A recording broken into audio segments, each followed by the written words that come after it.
Hey, Jaunesia, we're going to just go to you. What's going on? Hi, everybody. How's it going? I'm so happy to be here. Yeah, we're so happy to have you. First of all, happy June. I mean, can you believe we're in the summer already? I can't believe it. This year has flown by. Yeah. Now, once again, you're here with We Are the Village. I really enjoyed the last conversation, but let's give a little background for the people that might have missed that. Tell us a little bit about who you are and what you do. We Are the Village is currently the only child care center that specializes in autism in the city of Gary. We opened up our first ABA clinic, and when I say ABA clinic, people always ask what ABA Yeah. is. ABA is Applied Behavior Analyst. We find your child's way of learning and we implement those skills. We had the pleasure of opening up on October 1st, and we just moved our location to 49th Avenue.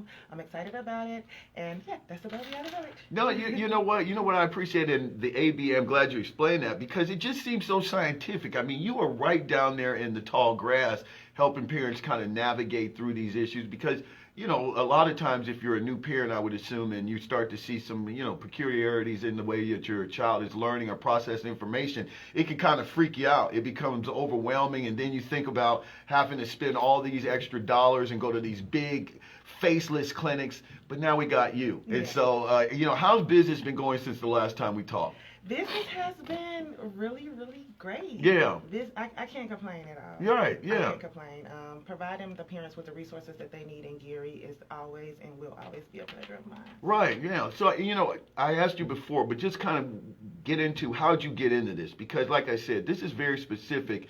And, like I would assume if I had not gotten to meet you, I would be like, this woman has about 4 or 5 different letters behind her name, maybe 6 in front, because it just seems so intimidating what you're doing. I mean, to get into this, because, of course, you want to help these babies and you want to help the parents, and I know you've got to negotiate that relationship. So how'd you really get attracted to this? So my son was diagnosed with autism at the age of 4. When I first got the autism diagnosis, I didn't know like what to do and where to go. So you were there. You've been there. Yes, and it didn't sit well with me that I had to outsource. I had to go outside of Gary to find resources for myself, and then I had to struggle to actually give those resources to my son. And I decided from that moment on, I didn't want any parent to feel how I felt. Yeah. And that's why I opened the doors of We Are the Village. Now, answer me this, because I was talking with, I think I was talking with my wife, who's an educator, about this and asking her, because, I kind of go back into my mind's eye, and I remember when I was growing up and I was going through school, I didn't hear a lot of talk about autism. I mean, there were, you heard that certain classmates might have some problems or things like that. And then there was always that one class in the school that was either under the stairs or somewhere by the library or the office that you kind of passed and you put your head in and you just wondered what went on in there. But we really didn't hear the words autism and the spectrums and things like that. And then all of a sudden it seemed that as more information was being put out there, as people were learning more, we started to hear it. And I kind of, not having any children myself, I kind of got lost in the shuffle. So kind of explain what autism and what the spectrum is for parents out there that are listening, that are wondering, should they go and take their child for further diagnostics? Autism is a developmental disability. A couple of signs of autism is your child not paying attention to you as you're talking to them. Yeah. Like they don't give you any kind of eye contact at all. Yeah. Stimming is if your child does something repetitively. Like my son, he likes to walk around in a circle repetitively when he wants something. Right. So that's called stimming. Okay.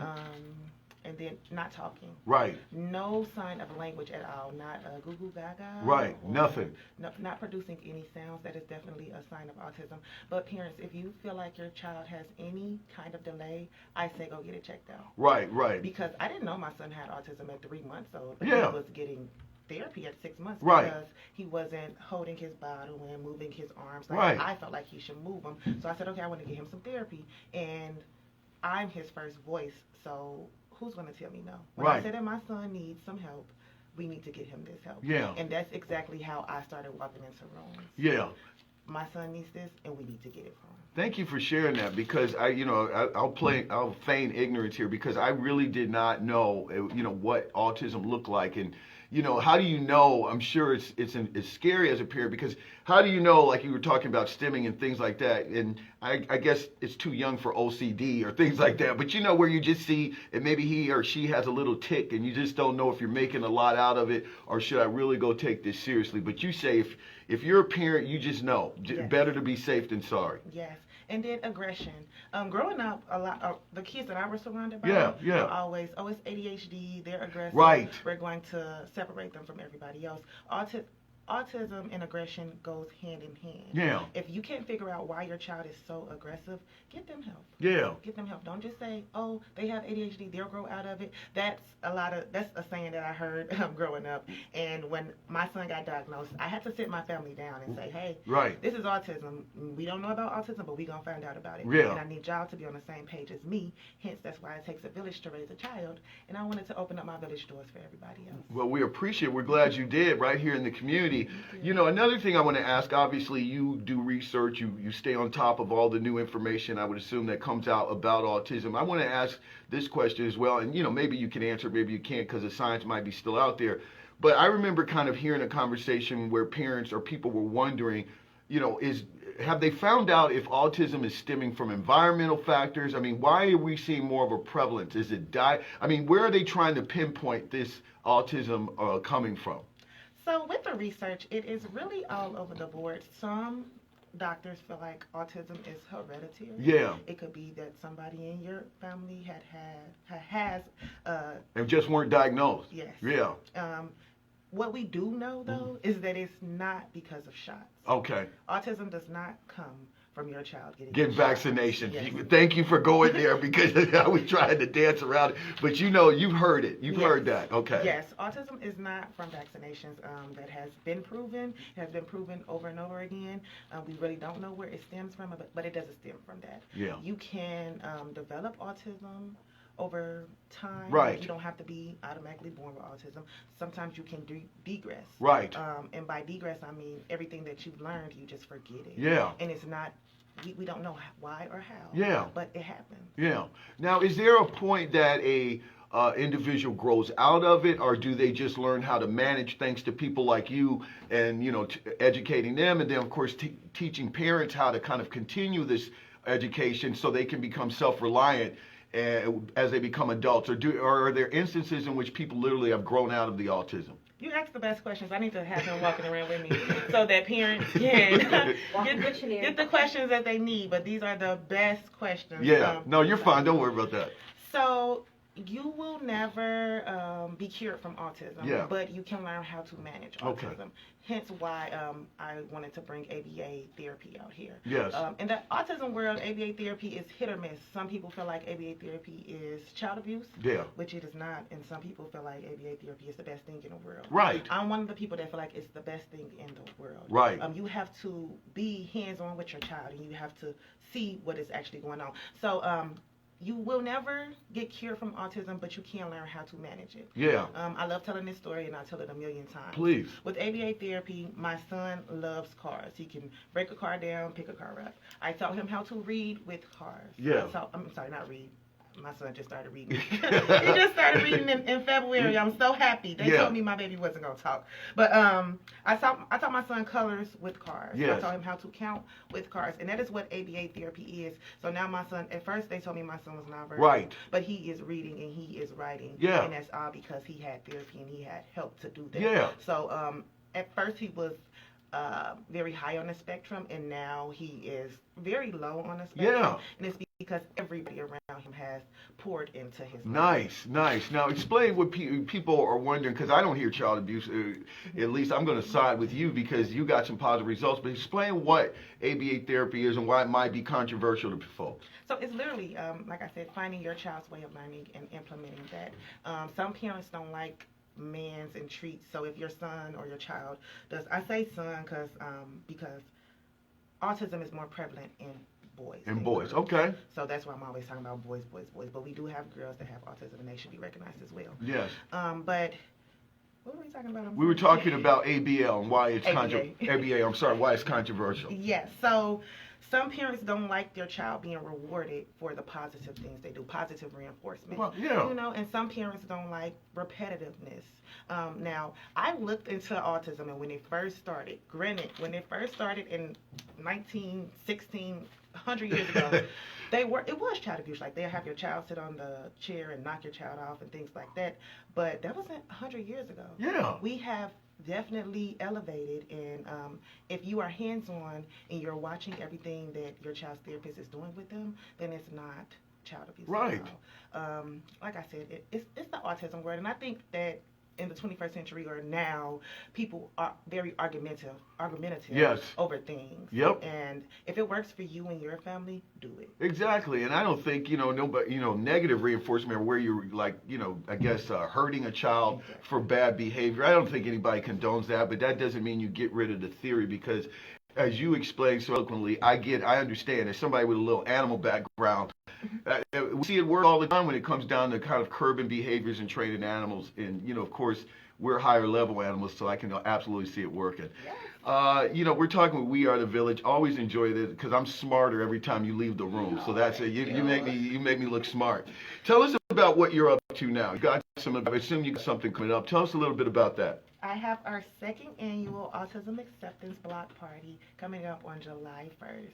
We also have a free basketball camp coming up on July 2nd. Wow. So the 4th of July weekend for We Are the Village is going to be really, really turned up. Really, really, really. Yeah. Now, where's it going to be? Give me the logistics because I want to know about this. So our block party is going to be at Goodson Park. Shout out to One Love, the Firefighter Association. They gave us the park. It's on 15th Avenue, and it's from 11 a.m. until 2 p.m. It is a Special Olympic theme. So when I was planning the event, I found myself always telling my children that you are courageous. Yes. You can do anything. You are amazing. Nobody can tell you what to do. So with that in mind, I wanted to have a Special Olympics. It's always been a goal to have the real Special Olympics come to Gary. Absolutely. But I'm like, okay, I want to do a mock-up, and I want the children to kind of compete against each other, and then everybody leaves feeling accomplished. Yeah. Leaves feeling better, and especially leaves with more autism acceptance.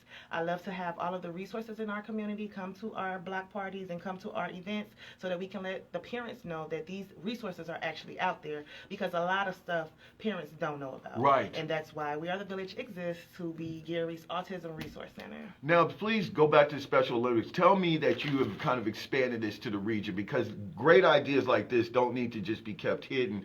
There is probably so many parents out here and so many organizations that I would argue would benefit by associating or partnering with you for that, and bring them into our wonderful town of Gary and get all these beautiful young people who have special needs to go out there and have a day of fun over in the park with you. I mean, I think it would just be a very great idea. I really do think it would be a great idea too. I really haven't put any further research into it. I have it's a good idea to the people who created the Special Olympics, and hopefully they reach back to me sometime this week. But yeah, I definitely want more people to get active and involved, and our community needs us, and I think that we all should come together for them. Yeah. Now, speaking of the community, are there resources out there on social media where, like, chat groups or rooms where people can go to kind of chat with yourself to find out, just sometimes to kind of talk to somebody who knows before they kind of commit and go down that path to kind of getting their child enrolled in programs and things that can help them? Yeah, so I have a podcast. It's called The Village Talk. Yeah. And you can always visit my website at wearethevillaginc.com. Look at you. I have a chat box on there, and you just send me one message, and I get back to you as soon as I can. But piggybacking back to my podcast. Yes. I hit every topic. I hit how I felt when I got diagnosed. What happened after I got diagnosed. Yeah. How do I expect my friends to deal with me and my child having autism? How do I deal with my friends and family with their children with my child having autism? So if you need any answers. See, that's very intimate, because I like the topics that you just discussed, because some of those topics are something that you kind of your thoughts that you've had, and you only want to talk with somebody about that, because as you said, you kind of hit on some things, and I didn't even think about this, what it could feel like as a parent. And you feel like, did I do something wrong? Do I have a quote? And it's horrible to even think parents think like this, but if people are human, do I have a defective child? Is something wrong? How are people going to look at me? And so you providing a space, a safe place for people to ask those questions without being judged or anything like that, I think is absolutely an asset. So Yes. I just wanted to throw that out there. Thank you so much. And I had a grief coach come on my podcast. Yes. And everybody was like, well, what's a grief coach coming for? Grief is not only associated with death. No. When I found out my son was diagnosed with autism, I was grieving. Yeah. I was grieving, but I didn't really want to do anything. Like, oh my goodness, there's something wrong with my child. Right. And like you said, I started to blame myself. Yeah. Oh, I should never got him the shots. I should have never did this. Should never did that. But what I did was I got my son CAT scans. Yes. I got him, went to the neurologist. I got his brain checked. Yeah. What is going on in my child's brain? And come to find out, he has damage on the right side of his brain that he got as soon as he was born. Right. So Once he came out. brain damage caused my child to have autism. Yeah. I know exactly why my child has autism. So when parents come to me, the first thing I say is, take your child to a neurologist. We need to get an MRI, or we need to figure out what's actually going on in the brain. Yes. We can't just, diagnose them with something and live in it. You have to dig deep down and figure out what's going on. Even if that means you have to dig deep down into your family and figure out what's going on. But you cannot be ashamed of what is happening with your child. You have to be your child's first voice. Because like I said in the beginning, can't nobody tell me what they're not going to do for my child. Right, right. Help him or her. So you have to be your child's first voice, and you have to act on it immediately. You know what? That was the best story I ever heard, because a lot of times, I've done some shows about mental health, and we know about mental health in our community, and so there, you've got that out there. But to just hear what you just described, and I'm telling you, there are people out here in the audience that are their ears pricked up, because you didn't just take the diagnosis and kind of sit back and kind of let things play out. You really you rolled up your sleeves, and you went and identified point X in which this it happened. You said, look, my son came out, he had some brain damage, and then we're working from there. And that, I'm sure, gave you some comfort and solace, because you could at least say, all right, I know what's going on here. Now let's go let's fix this and deal with it. And I think that takes some courageousness, because you're right. A lot of us don't want to go down that rabbit hole. It's because you wonder what's on the other side. Is it something I did? Is it my do I have crazy genes or what have you in my family? What's going on here? I don't want to know. Just and all that kind of stuff. But that was very courageous. So I'm glad you kind of told that story. Tell us about the basketball event that you're having. I want to hear about that. Yay! So my brother plays for Florida Atlantic. He actually took his team down to, his name is Jaunesia Davis. Yeah. Took his team to the Final Four this year. Last year he gave his free basketball camp kind of quietly. This year I was following him, we talked about him on the show. Yeah, I was counting, because when he got that 27 points or 28 points, yes, 29 points, correct? Rebounds, yes, 5 steals and 5 assists. We was all on it on this show, so I know exactly who you're talking about. Go ahead, please. Yes, he made history. We love giving back to Gary, of course. My village, he's a part of my village. My village helped raise him. Of course, that's my baby. So when he gave his basketball camp last year, it was really quiet, but this year is very, very loud. Yeah. We are giving the free slots and free training to 100 children, and that is 100 children, both big kids and little kids, 6 to 10, yeah, and 10 to 17. Yeah. It's going to be located at Gary's 21st Century on 6th Avenue, the high school, and it's going to be from 8 a.m. until 4 p.m. Wow. We have he's committed. Yes. I like that. We have MVP. We give trophies away to all of the children. We give free lunch. I'm very excited. And, of course, if you have a child with autism, bring them, because they are included in everything. My wife taught him for a second. Yeah, absolutely. But, yeah, that was his old stomping ground, 21C, correct? Yes. Absolutely. Yeah, tell him that he's got a fan over here. I'm a fanboy. I'm not going to get closer or make him uncomfortable, but I'm watching his career. Once again, I really, really enjoyed when you stopped by. I'm telling you personally, I think what you're doing is an important resource in the community. I know you make yourself available. I can imagine that you have a lot of people that ask you questions and lean on you. And then more importantly, what you're doing for your son and for the babies that you're helping. by educating their parents. So give us the logistics. First of all, how does a person kind of use your services? Where can they find you, and what are your hours? All of that, because we want to make sure people can find you. Okay, you can find me. I'm mostly at 4030 West 5th Avenue in Gary, Indiana. That's our first location. Give us like a landmark. What's that by? 4034 West 5th Avenue. It's located inside Gary Middle College. Okay, Gary okay. Middle College, Yeah. right across the street from Thea Bowman. Yeah. Our hours are from 8 a.m. to 8 p.m. You can visit our website at wearethevillaginc.com, and our phone number is 219-777-8170. Any way you try to communicate with me, I will get back to you as soon as I can. I'm in the office every day except Fridays. Friday is my mental health day. Yeah. Because if I'm not okay, I don't think that I can give services to anybody. So that's the only day I take out is Friday. I don't hate you for that. I don't hate you for that. Once again, we are the village. We appreciate you, Jaunesia. Really a good work. And look forward to talking to you again. And as we get, once again, what's the date on the block party, the Special Olympics and the basketball camp? The dates, one more time. It's July 1st. The Special Olympics block party is July 1st from 11 a.m. to 2 p.m. And then our basketball camp follows on July 2nd from 8 a.m. until 4 p.m. Once again, thank you very much for that. I appreciate you. Thank you for having me. All right, we're going to get ready to